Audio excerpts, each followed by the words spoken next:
ইয়া মা'শারাল জিন্নি ওয়াল ইনসি in ইসতাতা'তুম আন তানফুযু মিন আকতারিস সামাওয়াতি ওয়াল আরদ ফানফুযু লা তানফুযুনা ইল্লা বিসুলতান।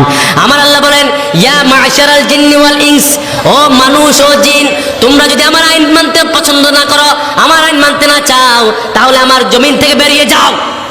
আমার কোরআন মানবা না, আমার হাদিস মানবা না, নামাজ পড়বা না, আল্লাহর জমিন থেকে ভালো কাজ করবা না, তাহলে আমার জমিন থেকে বেরিয়ে যাও। আজানের সময় টিভি চালাস, আজানের সময় বসে বসে জুয়া খেলাস, আজানের সময় সবাই বন্ধুদের সাথে আড্ডা দাও, বেরিয়ে যাও আমার জমিন থেকে। কার কথা? কার কথা? বেরিয়ে যাও।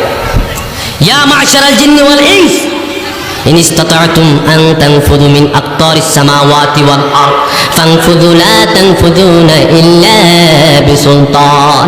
বেরিয়ে যা আমার জমিন থেকে। কই যাবি? মঙ্গল গ্রহে, বুধ গ্রহে, কোন গ্রহে যাবি? যদি আমার এই গ্রহে থাকতে চাস, আমার এই জমিনে থাকতে চাস, আমার আইন মানতেই হবে। আমরা বললাম আল্লাহ, আমরা মহাশূন্যে চলে যাব। আমার আল্লাহ বলেন, মহাশূন্যের মালিক আমি আল্লাহ, আমরা বৃহস্পতি গ্রহে, বুধ গ্রহে চলে যাব। আমার আল্লাহ বলেন, বুধ গ্রহের মালিক আমি আল্লাহ। আমরা বললাম আল্লাহ, আমরা প্লেনে করে চলে যাবো একদম চাঁদে। আমার আল্লাহ বলেন, ইল্লা বিসুলতান, ওই চাঁদের মালিক আমি, ওই সূর্যের মালিক আমি, যেখানে যাস ওইখানে আমি আল্লাহর রাজত্ব চলে। তুই যেহেতু আমার জমিনে থাকবি, ওই গ্রহে যাবি, যেখানে যাস আমি আল্লাহর আইন চলে। যেহেতু আমার জমিনে থাকতে হবে তোমাকে, তাহলে এই জমিনে থাকতে হলে শুনে রাখো, আলা লাহুল খালকু ওয়াল আমর, খবরদার, সৃষ্টি যার, আইন চলবে শুধুমাত্র তার। ঠিক না? আইন চলবে কার? ইনিল হুকমু ইল্লা লিল্লাহ, হুকুম যার, আদেশ চলবে তার। পৃথিবীতে কোনো বাম, কোনো রাম, কোনো নাস্তিক, কোনো মুরতাদের আইন আমরা মানি না। কথা বলে ঠিক না? আমাদেরকে দাবি রাখতে পারবো না। আমরা শহীদের তামান্না নিয়ে পৃথিবী ছেড়ে এসেছি। আমরা খাব্বাবের উত্তরসূরি, আমরা শাহজালালের উত্তরসূরি, আমরা শাহপুরানের উত্তরসূরি, আমরা শাহ মাকদুমের উত্তরসূরি। আমাদেরকে দুনিয়ার জেল জুলুম, ফাঁসির কষ্ট দিয়ে থামাতে পারবে না। কথা বলে ঠিক না? এই দেশে হাজার হাজার শহীদকে শহীদ করা হয়েছে, তবুও কোরআনের আইনকে, কোরআনের রাজনীতিকে বন্ধ করতে পারে নাই, কোরআনের হক কথা বন্ধ করতে পারে নাই। আল্লামা সাইদিকে মিথ্যা ইনজেকশন ফুস করে মৃত্যুবরণ করিয়েছে, তবু আল্লাহর কোরআনকে বন্ধ করতে পারে না। কথা বলে ঠিক না? এক সাইদি কবরে, লক্ষ সাইদি ওয়াজের মঞ্চে, এখন ঠিক না? কয় সাইদিকে ধ্বংস করবা? আমরা শরীয়তুল্লাহর উত্তরসূরি। এই বাংলাদেশ শরীয়তুল্লাহর বাংলাদেশ, এই বাংলাদেশ কবি নজরুলের বাংলাদেশ, এই বাংলাদেশ শাহজালালের বাংলাদেশ, এই বাংলাদেশ রবীন্দ্রনাথ ঠাকুরের নয়। আমরা কথা বলি কার? সব সময় কথা বলবো কার? কারণ আমার আল্লাহ বলেন, পৃথিবীতে কেউ চিরস্থায়ী থাকতে আসে, যারা এসেছে সবগুলো চলে গিয়েছে। কার কথা? এই জন্য আমার আল্লাহ বলেন, যদি থাকতে হয় আমার আইনে, আমার জমিনে থাকতে হলে আমার আইন মানতে হবে। আমরা বললাম আল্লাহ, ক্ষমতা কি সফলতা আছে নাকি? সহিহ মুসলিমের বর্ণনা, বিশ্বনবী সাল্লাল্লাহু আলাইহি সাল্লাম বলেন, মানে আইতাযাবি মাকানিহি ফালিয়ানজুর ইলা ফিরাউন, ক্ষমতা যদি সফলতা পাবো, ফেরাউনের দিকে তাকাও। ফেরাউন সবচেয়ে বড় সফলতা ছিল, সবচেয়ে বড় ক্ষমতাশালী ছিল। ফেরাউনের আর্মি কম ছিল না, বিডিআর কম ছিল না, তার নেতা কম ছিল না, সব কিছু ছিল। আমরা বললাম আল্লাহ, ফেরাউন কি সফল নাকি? আমার আল্লাহ বলে, না, ফেরাউন সফল নয়, ফেরাউন হলো সবচেয়ে বড় ব্যর্থ। ঠিক না? ক্ষমতা সফলতা নাই, ক্ষমতায় সফলতা নাই। আমরা বললাম আল্লাহ, ফেরাউন কেমন শক্তিশালী ছিলেন? ফেরাউনের সাথে আপনি কেমন আচরণ করেছেন? আমার আল্লাহ বলেন, ফেরাউন আমার মূসাকে মারছে। আমার মূসা বললেন, ও ফেরাউন শোনো, ও ফেরাউন শোনো, ইয়া কওমি ইবুদুল্লাহা মা লাকুম মিন ইলাহিন গায়রু আফালা তাত্তাকুন। আল্লাহ বললেন, ফেরাউন শোনো শোনো, এক আল্লাহর ইবাদত করো, ওই আল্লাহ ছাড়া কোনো মাবুদ নাই, ওই আল্লাহ ছাড়া কোনো ইলা নাই। ফেরাউন বলে, না ও মূসা, কই থেকে আবার আল্লাহ কই থেকে আল্লাহর আইন করো, আইন চলবে না, আমি ফেরাউন আইন চলবে। ফেরাউন বলে, ছুরি করলে হাত কাড়ো। মুসা আলাইহিস সালাম বলে, ছুরি করলে হাত কাড়ো। ফেরাউন কো, না, এটা আমার আইন চলবো। কি হাত? ডাইরেক্ট মাইরা লামু। আল্লাহ বললেন, ও মুসা, ফেরাউনকে বলো সুদের কারবার বন্ধ করে দিতে। মুসা আলাইহিস সালাম বলেন, ফেরাউন সুদ বন্ধ করে দাও। ফেরাউন বলে, না, গরিবদেরকে মেরে মেরে টাকা নেওয়া আমি ফেরাউনের কাজ, গরিবের রক্ত শোষার টাকা খেয়ে আমি ফেরাউন বড় করছি, সুদ বন্ধ করবো না। এবার আল্লাহ বলেন, মুসা তারে শোনাইয়া দাও, তার জন্য আযাব।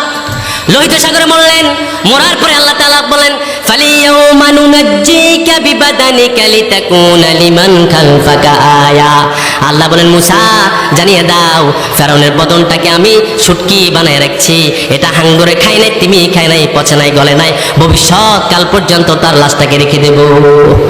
তার লাশ হাঙ্গরে খায় নাই, তিনি খায় নাই, পচে নাই, গলে নাই। 3100 বছর পর্যন্ত তাফসীর ইবনে কাসির প্রণয়তা বলেন 3100 বছর পর্যন্ত তার লাশ পানির উপরে ভেসেছিলেন। হাঙ্গরে খায় নাই, তিনি খায় নাই, পচে নাই, গলে নাই। আমরা বললাম আল্লাহ ফেরাউনের লাশটাকে কেন রাখলেন? সে আল্লাহ রাব্বুল আলামিন বলেন ফেরাউনের লাশটাকে কেন রাখলাম তোমরা জানো নাকি? এটাকে আমি রেখে দিলাম লিতাকুনা লিমান খালফাকা আয়া, এটা একটা নিদর্শন ভবিষ্যৎকালে ফেরাউনের জন্য রেখেছি। যারা ক্ষমতা পেয়ে পাগল হয়ে যাবে ফেরাউনকে দেখে শিক্ষা গ্রহণ করে নেয়, যদি তোরা শিক্ষা গ্রহণ না করস তোদেরকে ফেরাউনের মতো শুটকি বানাইয়া দিমু। ঠিক না? ফেরাউনের মতো শুটকি। আজকে ফেরাউন এসেছে, তার ক্ষমতা নাই। ফেরাউন এখনো আছে, তার ক্ষমতা নাই। পৃথিবীতে কেউ স্থায়ী হয় না, হোক না সে ফেরাউন কিবা নমরুদ। কেউ ববে চিরদিন রয় না, কেউ ববে চিরকাল রয় না।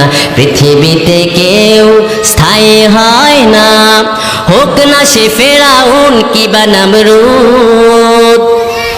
কেউ ববে চিরদিন রয় না, কেউ ববে চিরকাল রয় না।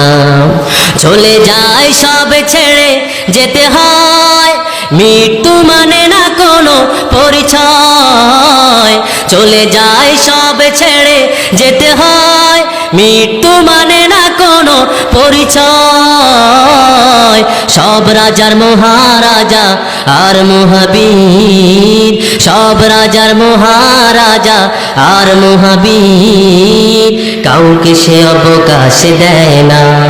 পৃথিবীতে কেউ স্থায়ী হয় না, হোক না সে ফেরাউন কিবা নমরুদ। কেউ ববে চিরদিন রয় না, কেউ ববে চিরকাল রয় না। ঠিক না? কেউ থাকে না, সবাইকে চলে যেতে হয়।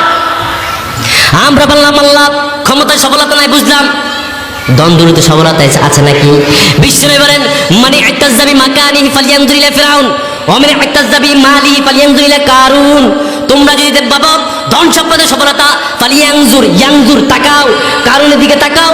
কারুনের সম্পদ কম ছিল না, ওয়া আতাইনাহু মিনাল কুনুজ, তার সম্পদ এত বেশি ছিল, তার সম্পদ বহন করার জন্য 8 জন মোটা মোটা বেটা তার সাবিগুলো কাঁধে নিয়ে হাঁটতেন। তারা ওই সাবির ভারে তাদের কাঁধগুলো ব্যথা হয়ে যেতে। মোটা মোটা 8 জন কারুনের সম্পদের সাবি নিয়ে হাঁটতেন, তাদের কাঁধ ব্যথা হয়ে যেতে। সে কারণ আমরা ইতিহাসের দিকে দেখলাম কারণের সম্পদ আল্লাহ জমিনের ভিতরে ঢুকিয়ে দিয়েছে। ঠিক না? তাহলে কারণ সফল হতে পারে নাই। বংশমর্যাদা সফল হলে আবু লাহাবের দিকে তাকাও, আবু লাহাব সফল নয়, আবু লাহাব ব্যর্থ। ঠিক না? আমরা বললাম আল্লাহ সফল কারা? আমার আল্লাহ বললেন লা ইয়াস্তাওয়ি আসহাবুন নারি ওয়া আসহাবুল জান্নাহ, আসহাবুল জান্নাতি হুমুল ফাইজুন। আমার আল্লাহ বলেন জান্নাত আর জাহান্নামবাসী দুজন সমান নয়, যারাই জান্নাতে যায় তারাই ফাইজুন। কে বলেছেন? কে বলেছেন? তারাই সফল, যারা জান্নাতে যায় তারাও সফল। ও আমার খাগড়াছড়ি ভাইয়েরা, কালাপানির ভাইয়েরা, আপনারা শোনেন, যদি জান্নাতে ঢুকতে পারেন আপনাদের মতো সফল আর কেউ দুনিয়ার জমিনে হতে পারে